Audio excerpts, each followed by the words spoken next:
करीब 22 साल का लड़का बहुत ही परेशान था। जब वो परेशान था तो अपने दोस्त के पास जाता है। दोस्त के पास जाने के बाद उससे कहता है कि यार मैं बहुत परेशान हूँ। उसका दोस्त जो होता है उससे पूछता है कि क्या बात हो गई, तू मुझे बता, मैं तेरी परेशानी का हल निकाल सकता हूँ।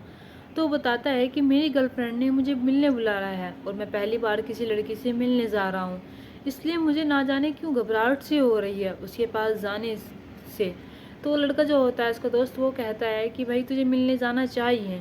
तो वो कहता है कि क्या सच कह रहा है, तू मुझे मिलने जाना चाहिए, मैं पहली बार जा रहा हूँ, कुछ गलत तो नहीं होगा। तो उसका दोस्त जो होता है वो कहता है कि कुछ गलत नहीं होगा, लेकिन हाँ उससे पहले अगर तू उसके साथ संबंध बनाता है, शारीरिक संबंध बनाता है, उससे पहले तुझे कुछ प्रोटेक्शन लेने की ज़रूरत है जिससे कि वो प्रेग्नेंट ना हो जाए। जो उसका दोस्त ये बात सुनता है तो वो कहता है कि ठीक है भाई ले लूँगा। वो उससे फिर कहता है कि तुझे मैं एक सलाह और देता हूँ, अगर तू उसके साथ संबंध बनाने जा ही रहा है तो कुछ ऐसी गोलियाँ ले जिससे तेरे अंदर पावर आ जाए। तो वो अपने दोस्त को सारी बातें समझा देता है और कहता है कि तुझे अपनी गर्लफ्रेंड से मिलने के लिए ज़रूर जाना चाहिए।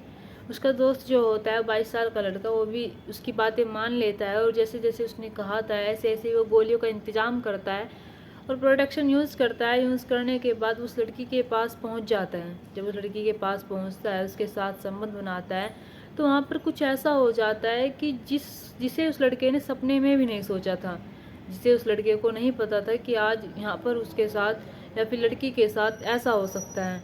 उसे नहीं पता था कि इतनी बड़ी बात भी हो सकती है। आखिरकार क्या होता है यहाँ पर, ये जानने के लिए बने रहिए इस वीडियो के अंत में। चलिए तो बिना देरी के इस वीडियो को शुरू करते हैं। नमस्कार, आदाब, सत श्री अकाल, हर हर महादेव। मेरा नाम रूपा है और आज की ये घटना उत्तर प्रदेश का एक ज़िला लगता है कानपुर और यहीं का एक थाना लगता है शिवराजपुर। दरअसल मैं बात कर रही हूँ 14 दिसंबर सन 2024 की। एक परिवार जो होता है शादी समारोह में गया हुआ था। जब वो शादी समारोह में गया हुआ था वो करीब सुबह के 8 या 9 बजे लौटता है। घर पर लौटने के बाद वो अपने घर पर अपनी बेटी को आवाज़ लगाते हैं। जब अपनी बेटी को आवाज़ लगाते हैं, उनकी बेटी का जो रेस्पॉन्स होता है वो आता ही नहीं है। तभी ये घर में देखने लगते हैं। उनकी नज़र जो होती है बेड पर जाती है। जब बेड पर जाती है तो बेड पर जाकर माँ जो होती है जब उसके पास जाती है तो देखती है कि लड़की जो है बिना कपड़ों के पड़ी हुई है, उसके तन पर एक भी कपड़ा नहीं है। ये चीज़ देखकर लड़की के जो घर परिवार वाले जो मतलब कि भाई या फिर पापा होते हैं वे घर से बाहर आ जाते हैं, कमरे से बाहर आ जाते हैं। उसकी माँ जो होती है उस पर चादर गिरती है। चादर गिरने के बाद उसे उठाने की कोशिश करती है, लेकिन वो उठती ही नहीं है। वो ऐसी बेसुध हालत में पड़ी हुई थी कि उन्हें पता ही नहीं था कि वो लड़की जो है इस दुनिया में नहीं रह पाई है। अब जैसे ही उसकी माँ जो होती है उसका हाथ पकड़ती है कि ये तूने क्या कर रखा है, तभी उसका जो हाथ होता है वो नहीं छूट जाता है।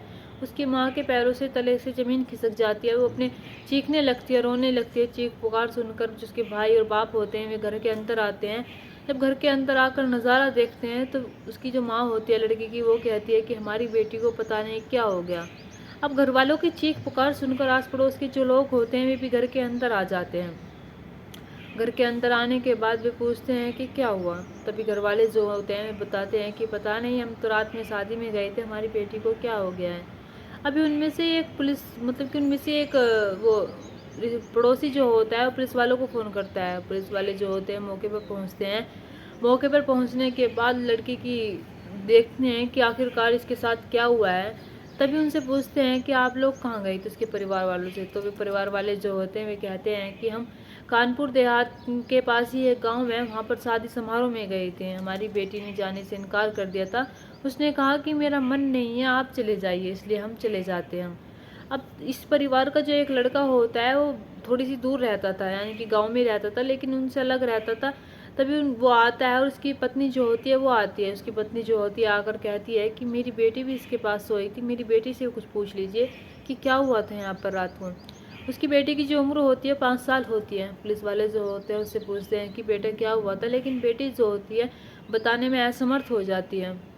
अब पुलिस वाले जो होते हैं उस कमरे की तलाशी करने लगते हैं। जब उस कमरे की तलाशी करने लगते हैं तभी वे देखते हैं कि वहाँ पर एक रैपर पड़ा हुआ है। एक ऐसा रैपर जो शायद उस लड़की के पास नहीं पड़ा होना चाहिए था, और वहाँ पर कुछ आपत्तिजनक चीज़ें भी पड़ी होती हैं। जब पुलिस वाले ये सारी चीज़ें देखते हैं तो तभी वे घर वालों से पूछते हैं कि क्या तुम्हारे यहाँ पर कोई आया था रात को, या फिर तुम्हारी बेटी किसी से प्यार करती थी, या फिर तुम्हारी बेटी के साथ किसी ने ज़बरदस्ती करने की कोशिश की है। जब ये सारी बातें पुलिस वाले घर वालों के सामने रखते हैं तो घर वाले जो होते हैं वो कुछ कह ही नहीं पा रहे थे, क्योंकि उन्हें समझ ही नहीं आ रहा था कि आखिरकार पुलिस वाले बोल तो बोल क्या रहे हैं, क्योंकि हमारी बेटी का ना ही तो किसी से चक्कर चल रहा था और ना ही हमारी किसी से दुश्मनी है और ना ही हमारी बेटी के साथ ऐसा कोई कर सकता है। तो ये सब क्या हो गया। अब पुलिस वाले जो होते हैं घर वालों से पूछताछ करके उस लड़की को पोस्टमार्टम के लिए भेज देते हैं। पोस्टमार्टम के लिए भेजने के बाद पुलिस वाले जो होते हैं पहले समझ चुके थे कि इस लड़की के साथ कुछ गलत हुआ है, लेकिन उस लड़की के साथ ऐसा लग नहीं रहा था कि उसके साथ कोई ज़बरदस्ती हुई हो। वो ऐसा लग रहा था कि सब कुछ नॉर्मल है, लेकिन उन्हें नहीं पता कि लड़की के साथ हुआ क्या है। अब जैसे पुलिस वाले अपनी जांच करने लगते हैं, जब अपनी जांच करने लगते हैं तभी वे लड़की की जो कॉल डिटेल होती है, CDR होती है नंबर की, वो निकलवाते हैं और घर वालों के जो फ़ोन नंबर होते हैं उन्हें सर्वेलाइंसर पे गिरवाते हैं। और लड़की की जब कॉल डिटेल निकल कर आती है तभी चौंकाने वाला एक मामला आता है, क्योंकि लड़की जो होती है एक नंबर पर लगातार बातें कर रही थी। जब एक नंबर पर लगातार बातें कर रही थी तो पुलिस वाले जो होते हैं वे समझ जाते हैं कि ये मामला क्या है। अब जब उस नंबर की जांच की जाती है तो वो नंबर जो होता है उनके घर से 20 किलोमीटर दूर एक गांव पड़ता है। वहीं का रहने वाला एक लड़का होता है जिसका नाम होता है कुलदीप उर्फ शोभित। कुलदीप उर्फ शोभित को उठाकर लेकर आते हैं, उनसे पूछताछ करते हैं और कहते हैं कि तुमने उसके साथ क्या किया और तुम इतने घंटे घंटे तक क्यों बातें करते थे, और क्या तुम 13 दिसंबर सन 2024 को उस लड़की से मिलने गए थे। जब ये सारी बातें पुलिस वाले कुलदीप के सामने रखते हैं तो कुलदीप जो होता है वो कहता है कि सर आप ये क्या बात कर रहे हैं, ना ही मैं उससे प्यार करता हूँ ना ही मैं उसके साथ मिलने गया था, मैं उसका सिर्फ दोस्त हूँ और दोस्तों में इतनी बातें नॉर्मल हो सकती है। पुलिस वाले जो होते हैं वे कहते हैं कि दोस्तों में घंटों घंटों तक कोई बातें नहीं होती है और रात में तो बिल्कुल भी बातें नहीं होती हैं। जब पुलिस वाले उस पर ज़्यादा दबाव बनाते हैं, जब दबाव बनाते हैं अपने तरीके से पूछने की कोशिश करते हैं, तब कहीं जाकर कुलदीप उर्फ शोभित जो होता है वो टूट जाता है। और टूट जाने के बाद पुलिस वालों को एक ऐसी कहानी सुनाता है जिस कहानी को सुनकर पुलिस वाले जो होते हैं हैरान हो जाते हैं, सोचने पर मजबूर हो जाते हैं कि आखिरकार 22 साल का एक लड़का ऐसी गलती कर कैसे सकता है। कुलदीप उर्फ शोभित जो होता है वो बताता है कि ये जो लड़की होती है इसकी उम्र जो होती है करीब 17 साल होती है और जब ये 12th में पढ़ रही थी। ये इसे फेसबुक के जरिए से मिला था। जब फेसबुक के जरिए से मिलता है तो इससे बातें करने लगता है, इनकी जो होती है दोस्ती हो जाती है। ये दोनों जो होते हैं एक दूसरे से बातें किया करते थे, पहले तो कभी कभी किया करते थे, लेकिन जब दिन बढ़ते चले जाते हैं तो इनकी बातें जो होती है लंबी हो जाती हैं। जब बातें लंबी हो जाती है तभी इनकी जो दोस्ती होती है वो बहुत गहरी हो जाती है। अब कुलदीप जो होता है एक दिन उससे कहता है कि मैं तुमसे बहुत प्यार करता हूँ। उधर से लड़की भी जो होती है वो भी कहती है कि मैं भी तुमसे बहुत प्यार करती हूँ। अभी फेसबुक के जरिए तो मिले थे सोशल मीडिया पर, अब जो ये दोनों होते हैं कहते हैं कि हमें एक दूसरे से का नंबर ले लेना चाहिए। वे दोनों जो होते हैं अपने एक दूसरे को नंबर देते हैं और नंबर देने के बाद अब ये फ़ोन पर बात किया करते थे, घंटों घंटों बातें किया करते थे, कॉल पर बातें किया करते थे, कभी मैसेज पर बातें किया करते थे, कभी वीडियो कॉल किया करते थे। अब ऐसे समय बीतता चला जाता है। जब समय बीतता चला जाता है इनका प्यार जो होता है आसमान छू जाता है। जब आसमान छू जाता है तभी ये दोनों जो होते हैं एक दिन कहते हैं कि हमारा एक दूसरे से मिलने का कितना मन कर रहा है, लेकिन अफसोस कि हम मिल नहीं सकते। कुलदीप जो होता है वो कहता है कि सही कह रही हो यार, मैं तुमसे बहुत प्यार करता हूँ और मैं तुमसे शादी भी करना चाहता हूँ, मैं तुम्हारे साथ रहना भी चाहता हूँ। इधर कुलदीप जो होता है ये सारी बातें करता है, इधर लड़की जो होती है उसका भी बहुत मन कर रहा था मिलने का। तभी उसे सोचता है कि 13 दिसंबर सन 2024 को उसके जो परिवार वाले हैं वे शादी समारोह में जाएंगे। तभी वो उसे कॉल करती है कुलदीप को और बताती है कि मेरा परिवार जो है शादी समारोह में जा रहा है, लेकिन मैं नहीं जाऊंगी, मैं तुम्हारे लिए रुक जाऊंगी। वो ये सारी बातें जब कुलदीप से कहती है तो कुलदीप जो होता है वो खुश हो जाता है और कहता है कि तुम बिल्कुल सही कर रही हो और हम दोनों मिल पाएंगे। अब ये जो होती है लड़की जो होती है सोचती है कि मुझे किसी पर शक ना हो, यानी कि किसी को मेरे ऊपर शक ना हो, इसलिए वो अपने भाई के पास जाती है जो उसके गांव में रहता था। वहाँ पर जाने के बाद उससे कहती है कि अगर आप लोग जा रहे हैं तो अपनी बेटी को मेरे पास छोड़ दीजिए। वो कहती है कि मेरा मन नहीं लगेगा और मैं इसके साथ सो भी जाऊंगी, क्योंकि सब लोग जो होते हैं शादी समारोह में जा रहे होते हैं तो वे अपनी बेटी को उसके पास छोड़ देते हैं। उसके पास छोड़ देने के बाद वो इसलिए अपने पास छुड़वाती है उसे किसी को उस पर शक ना हो। जब उससे पूछा जाता है कि तुम क्यों नहीं जा रही, तब वो कहती है कि मैं नहीं जा रही हूँ, मेरा मन नहीं है वहाँ पर जाने का, हम दोनों यहीं पर रहेंगे। अब जैसे ही वे सब चले जाते हैं, करीब वे जल्दी चले जाते हैं, टाइम से चले जाते हैं। जब टाइम से चले जाते हैं तभी ये लड़की जो होती है कुलदीप को फ़ोन करती है और कहती है कि घर पर आ जाओ, मेरे घर पर कोई नहीं है। कुलदीप जो होता है वो घर पर आ जाता है, वो घर पर भी टाइम से आ जाता है, 8 के करीब आ जाता है। जब टाइम से घर पर आ जाता है, घर पर आने के बाद ये दोनों जो होते हैं अकेले होते हैं। अब जैसे ही अकेले होते हैं तभी ये जो कुलदीप होता है इसके साथ संबंध बनाने लगता है। जब संबंध बनाने लगता है तभी ये कुलदीप जो होता है गोलियां खाकर इसके साथ संबंध बना रहा था।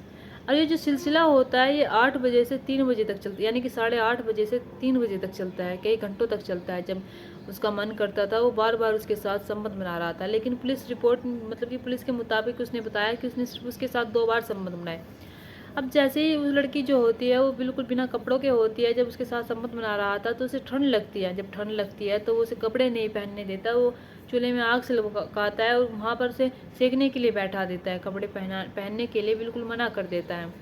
लड़की जो होती है वो भी कपड़े नहीं पहनती। अब ये दोनों जो होते हैं ये सिलसिला जारी रखते हैं। जब सिलसिला जारी रखते हैं तभी लड़की की तबीयत खराब होने लगती है। जब लड़की की तबीयत खराब होने लगती है तो उसे समझ ही नहीं आ रहा तो कुलदीप को कि वो करे तो करे क्या, आखिरकार इसे क्या हो रहा है। वो मदद मांगने के लिए बाहर जाए या फिर ना जाए। वो मदद मांगने के लिए अगर बाहर जाएगा तो सबको पता लग जाएगा और मैं बच नहीं पाऊंगा, मुझे जेल हो जाएगी। और इस लड़की को अगर कुछ हो भी गया तो पता नहीं मेरे साथ क्या क्या होगा। वो सही कदम ना उठाने की बजाय वहाँ से भाग जाता है। वहाँ से जब भाग जाता है तो सोच लेता है कि जो होगा सो देखा जाएगा। अब जैसे वहाँ से भाग जाता है तो उसकी लड़की की जो पता नहीं कैसे हत्या हो जाती है, यानी कि उसकी मौत हो जाती है। अब जैसे ही पुलिस वाले जो होते हैं उसके मुंह से ये सारी बातें सुनते हैं तो वे कहते हैं कि क्या तुम्हें फिर डर नहीं लगा कि उसकी जो हत्या हुई है, उसकी मौत हुई है, उसके जुर्म में तुम अंदर जाओगे, भले ही तुम्हारी वजह से ना गई हो। कुलदीप जो होता है वो बताता है कि मैंने उसकी सहमति से उसके साथ संबंध बनाए थे, मैंने उसके साथ कोई ज़बरदस्ती नहीं की थी, उसने मुझे बुलाया था इसलिए मैं उसके पास गया था, मैंने उसके साथ कोई गलत नहीं किया है। अब उसकी जो मृत्यु हुई है वो मुझे नहीं पता कैसे हुई है। पुलिस वाले जो होते हैं वे कहते हैं कि भले ही तुमने उसके साथ उसकी मर्जी से संबंध बनाए थे, लेकिन उस लड़की की उम्र जो होती है वो 17 साल होती है, वो लड़की जो होती है नाबालिग होती हैं। पुलिस वाले जब उससे सारी बातें कहते हैं तो कुलदीप जो होता है वो कहता है कि साहब प्यार में उम्र नहीं देखी जाती। लेकिन पुलिस वाले जो होते हैं वे कहते हैं कि ऐसे केसों में उम्र ज़रूर देखी जाती है और प्यार में भी उम्र देखनी चाहिए। 18 साल से किसी भी लड़की 18 साल से नीचे किसी लड़की से प्यार नहीं करना चाहिए।